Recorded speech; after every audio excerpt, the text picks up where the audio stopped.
নিঃশ্বাস ছাড়া এই দেশটাকে গুছিয়ে আনতে পারবে না। কারণ কিছু লোক গুছিয়ে আনার চেয়ে তার পেটটাকে আগে গুজাচ্ছে, কিন্তু ডক্টর ইউনূস স্যার তো সেটা করবে না। আপনারা যাই বলেন না কেন, একটা কথা মনে রাখেন, ডক্টর ইউনূস স্যার দেশের জন্য, জাতির জন্য, সারা বিশ্বে উনি কাজ করে যাচ্ছেন। ডক্টর ইউনূস স্যারের বিকল্প আর বাংলাদেশে নাই। পুরুষ শাসিত একজন থাকলে দেশের সব কিছুতেই সমস্যার সমাধান হয়। মহিলা মানুষ দিয়ে সব সমস্যার সমাধান হয় না।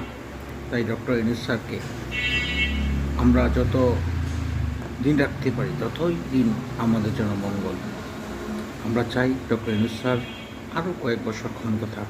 মানুষের মুখে মুখে এখন একটা নাম হয়েছে এবং ভবিষ্যতে আরও ভালো দিকে যাবে। আস্তে আস্তে দেশে উন্নতি হচ্ছে এবং আরও উন্নতি হবে, এবং এই বাংলাদেশটা মানুষকে প্রেজেন্ট করতেছেন ডক্টর ইউনূস স্যার সারা বিশ্বে।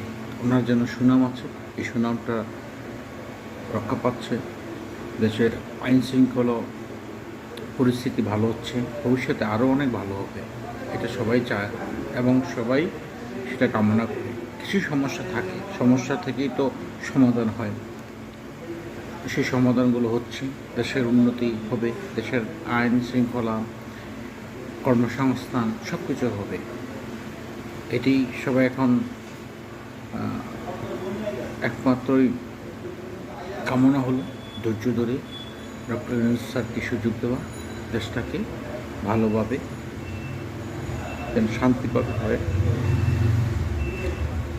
দেশ যাতে উন্নত হয় সেদিকে আমাদের সকলের নজর রাখতে হবে।